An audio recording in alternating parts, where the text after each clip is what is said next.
لہٰذا آپ دیکھیے کہ مشاہدے کی بات ہے، آپ میں سے بھی بہت سارے جوان جب اپنے وطن واپس جاتے ہیں تو آپ کے وہاں والے کہتے ہیں کہ بھائی تمہارا کیا ہو گیا، تمہیں لہجہ تمہارا کیسا ہو گیا، تم یہ فارسی انگلش لہجے میں بول رہے ہو۔ تو وہ کیا کریں، وہ روزانہ انگلش بولنی ہوتی ہے تو ہماری فارسی بھی انگلش والی ہو گئی۔ اچھا، وہ چلنے میں بھی تھوڑا سا معلوم ہوا کہ ذرا جھوم کے چلنے والا انداز ہو جاتا ہے۔ تو بھائی کیا ہو گیا، کہ وہاں رہتا ہوں نا بھائی، یہاں کتنے عرصے سے وہاں ہو، 4 سال سے ہو، جو یہاں 25 سال سے تھے، تم نے انگریزوں کو فارسی سکھائی جا کے؟ جی، اس کا مطلب ہے کہ تم کمزور محسوس کر رہے ہو اپنے آپ، یعنی ان کو زیادہ بہتر سمجھ رہے ہو۔ سب محترم ہے لیکن دوسرا تو کمزور نہیں ہے نا۔ کسی کا احترام دینے کا مطلب ہرگز یہ نہیں ہے کہ خود خوار ہو جائے، ذلیل ہو جائے۔ تو تم نے ان کو انگلش سکھائی، اردو فارسی سکھائی، ان سے تو سب کچھ سیکھ لیا، انہیں بھی کچھ سکھایا، اپنی تہذیب وہاں چھوڑ کر آئے یا انہیں کی لے کر آ گئے ہو۔ تو یہ جو ایک کیفیت ہوتی ہے نا، علامہ اقبال گئے تھے جرمنی پڑھنے کے لیے، جو میونخ یونیورسٹی سے انہوں نے پی ایچ ڈی کی، تو انہوں نے ضد پکڑ لی، انہوں نے کہا میں تو انگریزی میں پڑھوں گا، میں جرمن زبان میں نہیں پڑھوں گا۔ بڑا شور مچا، بڑا مسئلہ اٹھا، مگر وہ آخر بات منوائی انہوں نے، کیونکہ اتنا مضبوط طالب علم تھا کہ ان کی بات ماننا پڑی، اور وہاں انگریزی زبان میں تعلیم شروع، اور آج بھی ان کی وجہ سے وہاں انگریزی میں، انہی کی وجہ سے وہ شروع ہوا، آج بھی وہاں انگریزی میں پڑھایا جاتا ہے۔ تو اقبال جب واپس آئے اپنے وطن، تو اقبال کو تو یورپین ہو جانا چاہیے تھا، مغربی ہو جانا چاہیے تھا، ہمارے پہلے پرانی زبان میں کہتے ہیں ولایتی ہو جانا چاہیے تھا، یعنی ولایت سے آیا یہ۔ تو اقبال جو واپس گئے تو اور زیادہ انقلابی ہو گئے، اور زیادہ اچھے انہوں نے شعر کہے، اور زیادہ اسلام کی بات کی، اور زیادہ مسلمانوں کی غیرت کی بات کی، مسلمانوں کی حمیت کی بات کی،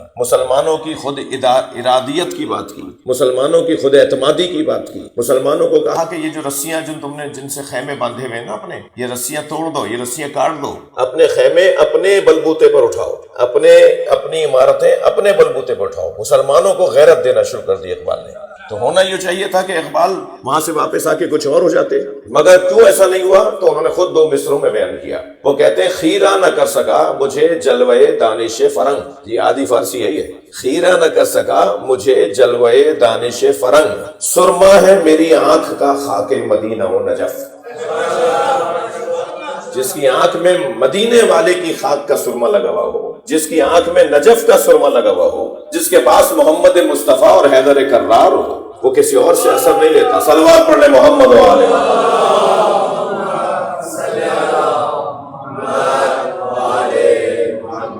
مجھے معاف کیجیے گا اگر مجلس میرا خطاب، کوشش تو ہے کہ میں 1 گھنٹے سے زیادہ آپ کو زحمت نہیں دوں، لیکن اگر زیادہ ہو جائے تو درگزر کیجیے گا۔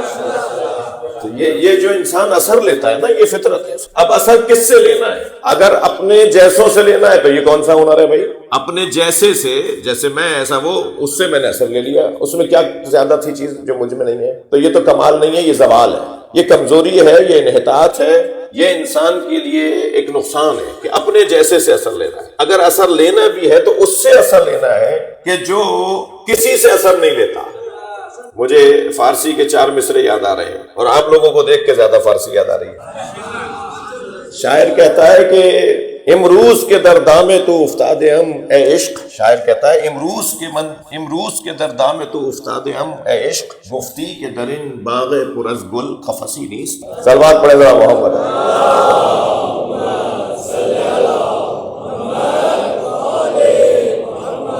اب عادل اور ارحم کے لیے مجھے ترجمہ کرنا پڑے گا، جو کچھ دوست بیٹھے ہیں جن کی فارسی زبان نہیں ہے، ورنہ ضرورت نہیں ہے ترجمے کی۔ کروں ترجمہ؟ ایک صلوات پڑھے ذرا محمد و اللہم صلی علی محمد۔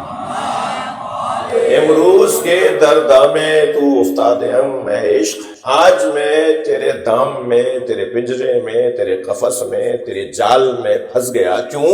اس لیے کہ گفتی کے درن باغ پر از گل قفسی نیست، تو نے تو مجھے یہ کہا تھا کہ یہاں پھول ہی پھول ہیں، یہاں خوشبو ہی خوشبو ہے، یہاں بس اچھا ہی اچھا ہے۔ میں نے تیرے اوپر بھروسہ کر کے اس باغ میں قدم رکھ دیا جو خوبیوں کی اور خوبصورتیوں کی جگہ تھی، مگر یہاں تو جال پڑا ہوا تھا، اور میں کسی اور کی وجہ سے اس جال میں پھنس گیا۔ میں کسی اور کی خاطر آیا تھا، مگر میرے ساتھ کچھ اور ہو گیا۔ دوسرے 2 مصرے مجھے سنانے تھے، یہ تو اس کے 2 مصرے پہلے کے ہیں۔ شاعر کہتا ہے کہ تعریف منز عشق ہمانست کے گفتم، عشق کی تعریف بس وہی ہے جو میں بتا رہا ہوں۔ تعریف منز عشق ہمانست کے گفتم، در بندے کسی باش کے در بندے کسی نیست۔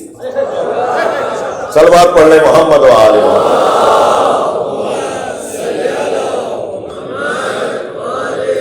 اس کے اسیر بنو جو کسی کا اسیر نہیں ہے، اس کے ہو جاؤ جو کسی کا محتاج نہیں ہے۔ اب اگر اثر لینا بھی ہے تو اس سے اثر لینا ہے جو ہم سے افضل ہو۔ جو ہم سے اعلیٰ ہو، جو ہم سے بڑا ہو. تو ہم اگر عشق کریں گے، نتیجے کا جملہ دے رہا ہوں، اگر ہم عشق کریں گے تو ہم عشق علی سے کریں گے، اس لیے کہ ہم سے زیادہ افضل وجود ہے. مگر مولا علی سے عشق بھی ہمیں کسی اور سے عشق کروائے گا، اس لیے علی سے جو عشق ہے وہ عشق مجازی ہے، اور مجاز ہمیشہ حقیقت تک پہنچاتا ہے. ہم جب علی کے ہو جائیں گے تو خود بخود اللہ کے ہو جائیں گے. ماشاءاللہ. ہمیں اگر اثر لینا بھی ہے تو ہمیں علی سے اثر لینا ہے، ہمیں نبی سے اثر لینا ہے. لہٰذا ہمارے پاس اب مولا کائنات فرمانے مجھے سورہ توحید سے عشق ہے. جب علی کو سورہ توحید سے عشق ہے تو پھر علی میں وہ کیفیتیں، علی کے اندر وہ صفتیں، علی کے اندر وہ ادائیں آئیں گی یا نہیں آئیں گی جو سورہ توحید کے اندر ہے. تو سورہ توحید میں کیا ہے؟ سورہ توحید میں ہے قل هو اللہ احد. اے میرے حبیب کہہ دیجئے وہ اللہ احد ہے. تو جو سورہ توحید سے عشق کرے گا وہ مخلوقات میں احدیت کی طرف جائے گا یا نہیں؟ یعنی وہ ایسا ہو جائے گا یا نہیں ہو جائے گا کہ جس جیسا کوئی نہیں ہے. یعنی ساری مخلوق میں اگر ڈھونڈ ڈھونڈ کے بھی نکلے تو علی جیسا کوئی نہیں ہے. یہ میں کیا غلط کہہ رہا ہوں، میں کیا زیادہ کہہ رہا ہوں؟ اس لیے کہ نبی نے یہی تو فرمایا لولا علی لما کان لفاطمہ کف علی وجہ الارض. اگر علی نہ ہوتے تو فاطمہ کے برابر کوئی نہیں.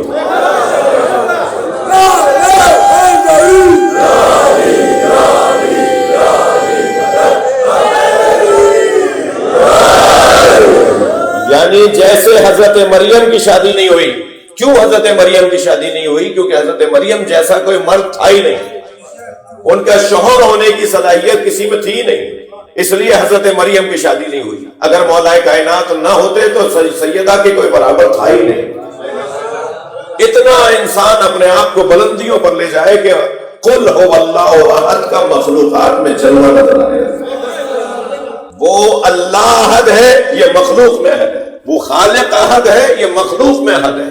اس جیسا کوئی نہیں. ایک سنی عالم دین کا بڑا حسین جملہ ہے، وہ کہتا ہے کہ استغناءہ عن الکل دلیل انہ افضل من الکل. علی کسی کے محتاج نہیں تھے، یہی دلیل ہے کہ وہ سب سے افضل تھے. وہ کسی کے محتاج نہیں تھے، علی کو کسی کی ضرورت ہی نہیں تھی. وہ صرف ایک ذات کو راضی کرنے کے لیے سب کچھ کرتا تھا. اب اس ذات کا کام ہے کہ سب کو علی سے راضی کرے. لہذا قرآن کا فیصلہ یہ ہے کہ ان الذین آمنوا وعملوا الصالحات سیجعل لهم الرحمن ودا.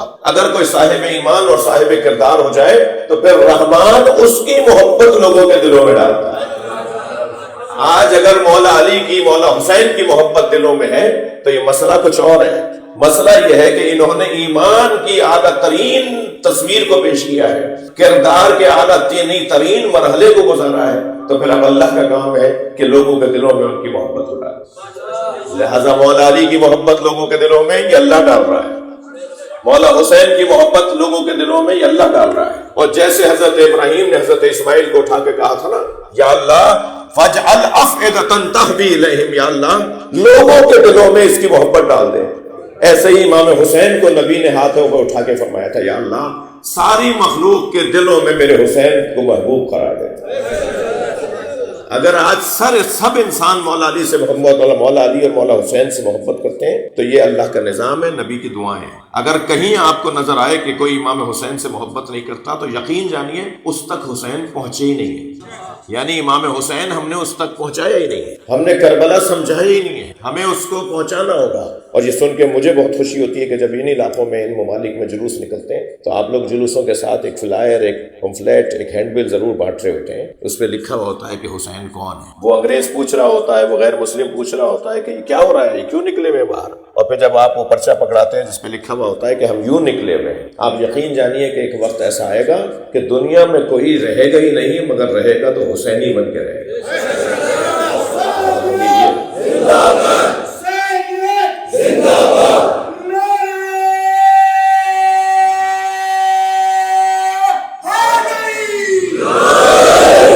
ایک وقت آئے گا کہ سب حسینی ہو جائیں گے.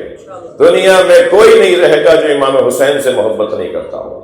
اور یہ ہماری مجلس، یہ سینٹرز کا قیام، یہ اداروں کا قیام، ماشاءاللہ مجھے خوشی ہو رہی ہے. پچھلے دفعہ جب آیا تھا تو ذرا تنگ جگہ پہ بیٹھا ہوا تھا، یعنی اس کا آدھا تھا جہاں ہم بیٹھے ہوئے. تو اب یہ پورا ہو گیا ہے. میرے خیال سے میرے بھائی نے، صادق نے بتایا کہ برابر والا ہال بہنوں کے لیے ہے، خواتین کے لیے ہے. جتنا زیادہ ہو سکتا ہے ہم اپنے مراکز کو مضبوط کریں، ان کو بہتر سے بہتر بنائیں، اس لیے کہ ان مراکز کا بہتر ہونا ہماری بہتری کی ضمانت ہے، ہمارے بچوں کی بہتری کی ضمانت. اور یقیناً اس بات کا خیال آپ لوگوں کو ہے.